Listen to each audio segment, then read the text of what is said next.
Twitter was founded in 2006 with a mission to give everyone the power to create and share ideas and information instantly without barriers. However, in recent years, many have questioned whether Twitter has adhered to its mission and the principles of free speech. A Twitter poll from Elon Musk asked users whether or not they believe Twitter rigorously adhered to the principles of free speech. With over 2 million votes, it came back as a resounding no, with nearly 71% of respondents voting this way. Musk warned that the consequences of the poll would be important. In a follow-up tweet the next day, Musk acknowledged the results of the poll, noting that Twitter was fundamentally undermining democracy by failing to adhere to free speech principles. He then hinted at making a new platform.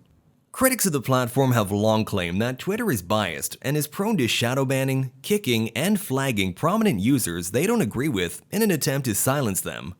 This issue became front and center after former President Donald Trump was permanently banned from the platform following the events of January 6th. Although there is some level of human oversight involved, it has been argued that some of these actions are the result of a sophisticated algorithm that has evolved over time. The problem with algorithms is that it's no longer clear why certain actions are being taken or whether or not a computer made the decision. For this reason, Musk has previously said that the algorithm needs to be open source. On April 4th, Twitter published a note confirming that Musk took a 9.2% share of the company, valued at around $3 billion at the time. The next day, Twitter's CEO, Parag Agrawal, announced in a series of tweets that Musk was appointed to Twitter's board. However, that decision was quickly reversed by Musk himself, and on April 10th, it was announced that he was no longer joining the board. 4 days later, on April 14th, Musk offered to buy the entire company for $43 billion. It is still unknown if his decision to not join the board was in part due to wanting to buy the company as a whole. His offer was not well received by Twitter's board, and they immediately turned to the defensive and adopted a poison pill approach. A poison pill allows shareholders to buy additional shares of a company's stock at a discount, which in turn dilutes the value of each individual share.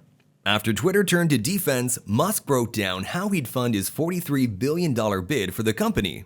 He intended to borrow $13 billion in various ways, borrow $12.5 billion against his own equity holdings, and pay roughly $21 billion from his own holdings. After a long 9 days, Twitter finally agreed to Musk's acquisition offer on April 25th. Musk's offer came in at $54.20 per share, valuing the platform at $44 billion. In recent days, Musk has stated that the Twitter deal is currently on hold, pending the confirmation of Twitter's findings that less than 5% of its users are spam and fake accounts. However, he has said that he remains committed to the acquisition.